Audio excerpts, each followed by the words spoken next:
Hello, குட் மார்கன் லாய்ட்ட. C1 நிவுக்கான வார்த்தைகள். தி வியோட்டர். ஜைட்டிஷ்னு ஒரு வார்த்தை, அதாவது சீக்கிரம். நம்ம A1லேருந்து ஃப்ரூ அப்படின்னு ஒரு வார்த்தை படிச்சிருப்போம். ஃப்ரூஹர் அப்படின்னா ஏர்லி அப்படின்னு படிப்போம். அந்த ஃப்ரூஹருக்கும் இந்த ஜைட்டிஷுக்கும் உள்ள வித்தியாசம் என்னென்னா, ஃப்ரூஹர் அப்படிங்கிறது பழையங்காலத்தை சொல்கிறது. அதாவது முன்னாடிலாம் ஃபோன் இல்லை அப்படின்னு சொல்லும்போது ஃப்ரூஹரும், ஜைட்டிஷ் அப்படிங்கிறது நான் இன்றைக்கி காலையில் சீக்கிரமாக எழுந்துட்டேன் அப்படின்னு சொல்லும்போது ஜைட்டிஷ் உபயோகப்படுத்துவோம். உதாரணத்துக்கு ஜைட்டிஷ் காமன், சீக்கிரமாக வந்துட்டான், அது ஜைட்டிஷ் வார்த்தைக்கான அர்த்தம். அடுத்தது ஐன் ஃபெர் நேம்லிஷ்.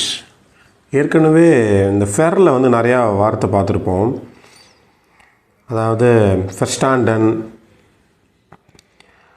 ஐன் ஃபெர்ஸ்டாண்டன், அப்புறம் ஃபெர்கவுஃபர்னு ஒன்று பார்த்துருப்போம். அதாவது செல்லர் இல்லையா, அதாவது விற்கிறவங்க கடையில் ஃபெர்கவுஃபரின் அப்படின்னு ஒன்று பார்த்துருப்போம் A1 லெவலில். அதை தொடர்ந்து ஐன் ஃபெர் நேம்லிஷ் அப்படின்னா மியூச்சுவல், அதாவது ரெண்டு பேரும் ஒத்துக்கிட்டு ஒரு விஷயத்தை முடிவெடுப்போம் இல்லையா, சம்மதம். அதாவது மியூச்சுவலுக்கு தமிழில் என்னன்னு தெரியல, ரெண்டு பேரும் ஒத்துக்கிட்டு ஒரு விஷயத்தை பண்ணுறது, அந்த மியூச்சுவல் கன்சென்சுவல் அப்படின்னு சொல்லுவோம். அதுதான் ஐன் ஃபெர் நேம்லிஷ். ஹெரவுஸ் கெஃபுண்டன் அப்படின்னு அடுத்த வார்த்தை. ஃபிண்டன்னு ஒரு வார்த்தை நம்ம ஏற்கனவே பார்த்துருப்போம். ஃபிண்டன் அப்படின்னா கண்டுபிடிக்கிறது. ஹெரவுஸ் ஃபார்டருங்னு ஒன்று பார்த்துருப்போம். ஹெரவுஸ் ஃபார்டருங் அப்படின்னா சேலஞ்சிங், B2 லெவலில் வரும்.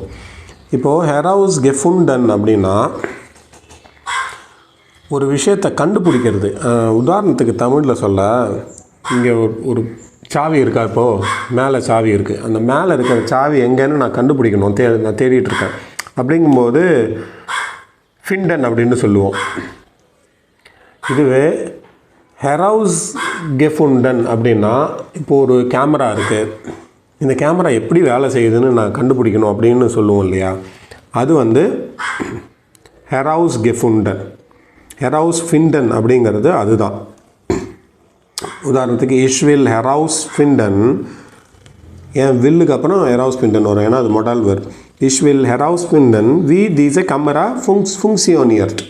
இந்த கேமரா எப்படி வேலை செய்யுதுன்னு நான் கண்டுபிடிக்கணும், அது ஹெரவுஸ் ஃபிண்டன். எவ்வளோ அழகாக வார்த்தைகளை வித்தியாசப்படுத்தியிருக்காங்கல்ல. தமிழ்லேயும் இருக்கும், ஆனால் அது உபயோகத்தில் இருக்கான்னு தெரியல. ஏன்னா இது எப்படி வேலை செய்யுதுன்னு கண்டுபிடிக்கிறேன், நான் என் சாவியை கண்டுபிடிச்சிட்ருக்கேன், இல்லை தேடுறேன்னு சொல்லுவோம். கரெக்டு, தேடுறேன் கண்டுபிடிக்கிறேன் இல்லையா, அதுதான் வித்தியாசம்னு நினைக்கிறேன். இதுக்கு சரியான தமிழ் வார்த்தைகள் ஏதாவது தெரிஞ்சால் சொல்லுங்கள். அடுத்த வார்த்தை ரீஃப். ரீஃப் அப்படிங்கிறது ரூஃபனுடைய ஃபெர்காங்கன் ஹைட்டில் வரும். ஆன் ரூஃபன் அப்படின்னு சொல்லுவோம் இல்லையா, ஸோ அந்த ரூஃபன், அதாவது கூப்பிட்றது. அடுத்த வார்த்தை அவுஃப் கெரிஷ்டட். அவுஃப் கெரிஷ்டட் அப்படிங்கிறது அவுஃப் ரிஷ்டன் அப்படிங்கிற வார்த்தையிலேருந்து வரும். அதோடைய அர்த்தம் நேர இருக்கிறது. சரி, அவுஃப் கெரிஷ்டட், அவுஃப் ரிஷ்டன் அப்படின்னா நேர இருக்கிறது, அதோடைய பார்ட்டிசிபிள்ஸ் வை. அடுத்தது ட்ராட் அப்படிங்கிறது த்ரேட்டன் அப்படிங்கிற வார்த்தையிலேருந்து வரும். அந்த த்ரேட்டன் அப்படிங்கிறது உதைக்கிறது அப்படின்னு சொல்லுவோம். இப்போ கதவை திறந்துட்டு வரும்போது வேகமாக கை இல்லை கால் வச்சு வேகமாக திறந்துட்டு உள்ளே வரும் இல்லையா, அதை த்ரேட்டன் அப்படின்னு சொல்லுவோம். இப்போ இதுக்கும் காமனுக்கும் வித்தியாசம், லைட்டான ஒரு வித்தியாசம் இருக்குது. இந்த மாதிரி பல வார்த்தைகள், 2 வார்த்தைகள் ஒரே அர்த்தத்தை கொடுக்கும், ஆனால் சின்ன சின்ன வித்தியாசங்கள் இருக்கும். அதுதான் அந்த மொழியோடைய அழகு.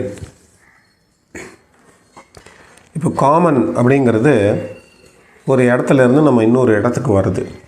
இப்போ த்ரேட்டன் எங்கே யூஸ் பண்ணுவோன்னா, நம்மளுடைய உடம்பு பகுதியை வச்சு ஒரு விஷயத்தை கிக் பண்ணியோ இல்லை உதச்சி இல்லை வேகமாக ஒரு ப்ரெஷரை கொடுத்து திறந்து வரும்போது த்ரேட்டன் அப்படின்னு சொல்லுவோம்.